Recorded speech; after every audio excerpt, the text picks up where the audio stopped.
Titus for 5 minutes for an opening statement.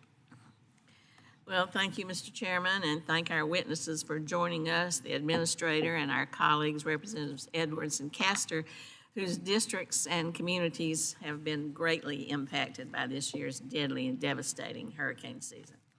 As I've said many times before in this committee and beyond, climate change and its related severe weather events have changed the disaster landscape, and they have strained capacity for all levels of government to respond. What's more, the data shows that these disasters are becoming more expensive, they're lasting longer, and they're having a greater impact on our communities than ever before.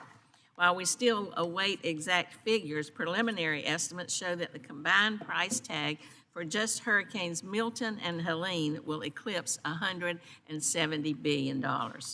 So far this year, FEMA has provided assistance for 89 presidentially declared emergencies and major disasters, including those covering hurricanes, wildfires, landslides, and tornadoes.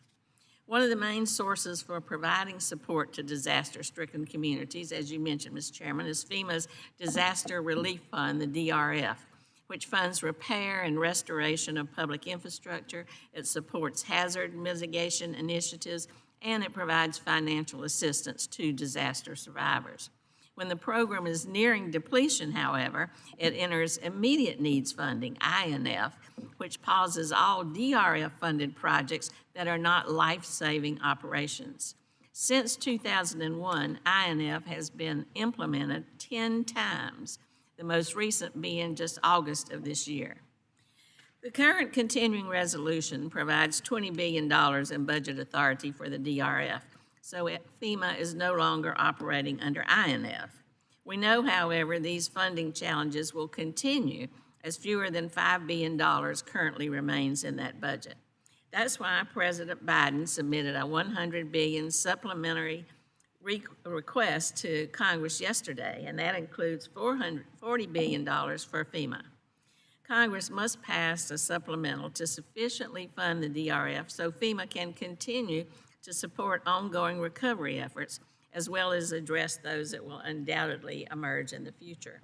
This funding is not for FEMA, it's for FEMA to provide to communities and individuals impacted. We also need to provide solutions for survivors and communities so they can recover more quickly and ensure that resources are deployed fairly. One of those solutions is my Disaster Survivor Fairness Act, which I introduced with my colleagues Congressman Garrett Graves, Troy Carter, and Congresswoman Jennifer Gonzalez-Colon. Also has the support of Congressman Chuck Edwards, who you will hear from later today. One of the most important aspects of the bill, which has already passed this committee unanimously at the beginning of the Congress, is to simplify the process for seeking assistance following a major disaster. It does this by creating a universal relief application across federal agencies so that we can ease the burden on families and small businesses, get rid of some of the red tape, speed up the process, because this is the worst days of their lives and they need to have at least some assistance in the application process. In this committee, we've held numerous hearings on the challenges faced by FEMA's workforce, and I look forward to discussing those today. As we move forward, however, we must also acknowledge the impact misinformation has on the ability to respond to these events. I was disgusted with the ridiculous rumors that were floating around, cautioning people that government was going to bulldoze over their communities, seize their homes, and divert disaster aid to other programs. And those who perpetuated these claims, spread the claims, claimed that they were legitimate. Well, shame on you. That just makes the process even worse. I was also very upset to learn that a FEMA employee directed her disaster survivor assistance team to skip homes that had Trump signs. I condemn the employee's decision about discriminating with aid. That should never be the case. And Administrator Criswell immediately did the right thing when she learned about this incident by firing the employee and referring the case to the Office of Special Counsel.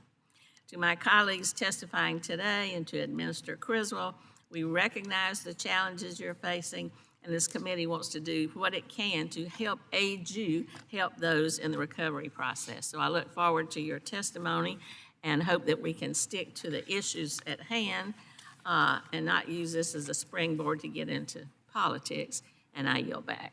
Chair, thanks.